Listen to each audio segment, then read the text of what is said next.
my channel. Today's a little bit different video from what I would normally do, or maybe a lot different. So it's not about reborns today, which is primarily what my channel is for. Today is about the Dexcom G6 constant glucose monitor, or CGM.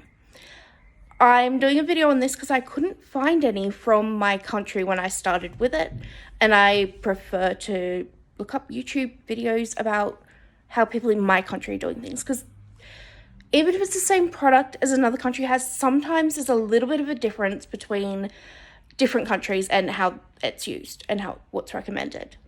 So this is what you will need. You'll need your sensors. Now these come in a pack of 3, so will last for 30 days. Each sensor lasts for 10 days. And you'll need the transmitter, which is this little grey thing. Now the transmitter will last you for 90 days. So it's about 3 months on average, which is really good. The only thing I don't really like about the Dexcom system is that it takes 2 hours to warm up. So with the system taking 2 hours to warm up, for me, that's a 2-hour danger zone, basically. My sugar levels can go from being really, really good, say, well, high anyway, say about 12, to below 3 in a few minutes. They can drop quite quickly.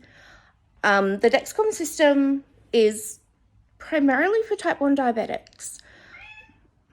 Ignore the cat, she's protesting. I am not a type 1 diabetic, but I'm also not type 2. I'm one of those rare creatures that doctors go, well, let's throw away the textbook because she doesn't fit in it. We're still doing a lot of testing. I've been diabetic for 18 years. And the only treatment that has worked is the type 1 treatment. So that's why I'm on the Dexcom. I will be getting an insulin pump, and I'll probably do a video on that once I'm used to it.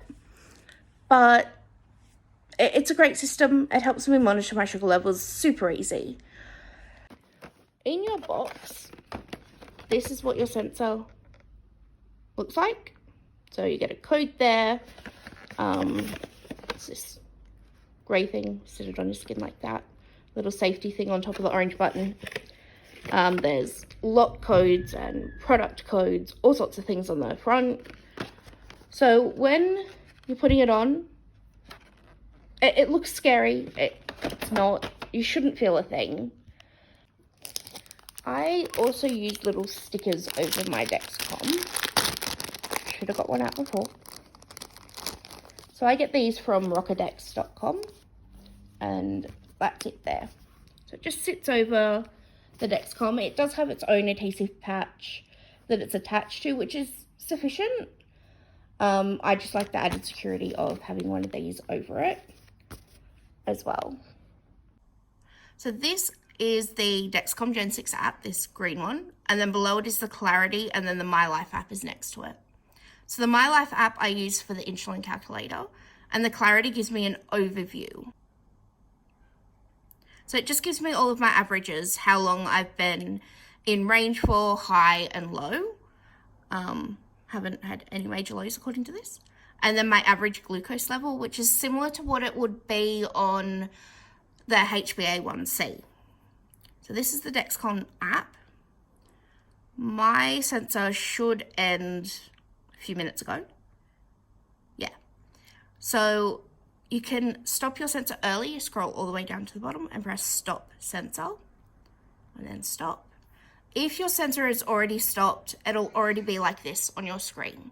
To remove your device, start at the small end, and you literally just peel it off all at once, just like that. Super simple. That's what was inside. And then at the big end up here, you pull it down and take out your transmitter and throw this in the bin. It doesn't have any sharps on it, so it can just go into general waste. So I don't have alcohol wipes at the moment, so I'm just using a baby wipe, close enough. This is where I had it 10 days ago, so I'm going just below that. On here. So peel off the packaging.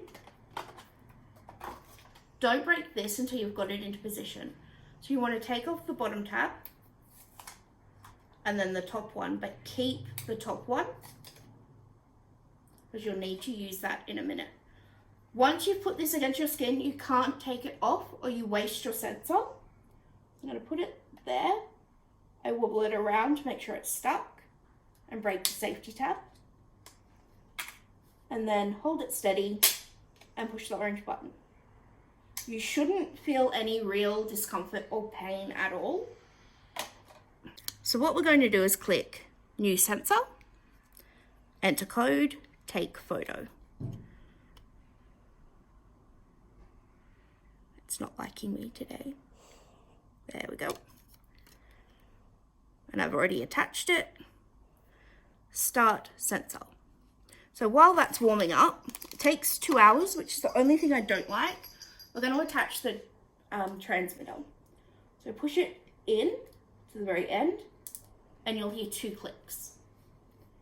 And then you can add, if you want to, your sticker. I think I already had one out. Nope. So I always take one half off first, which is usually the side that has the bigger end. And put it over. Maisie, what are you doing? The cat doesn't seem to like it when I do anything with this device. Over the sensor, just like that. So that will take 2 hours to warm up, and it'll alert you when it's ready and when it's starting to give you your readings. The only thing I don't like about the Dexcom system is the 2 hour startup. As I said before, that is my danger time because my levels are unmonitored. And doing multiple finger pricks every 10, 15 minutes is not really a doable thing. Kind of why these were created. All of this can just go in your general bin. The needle is retracted inside this, so it's not a shock hazard either.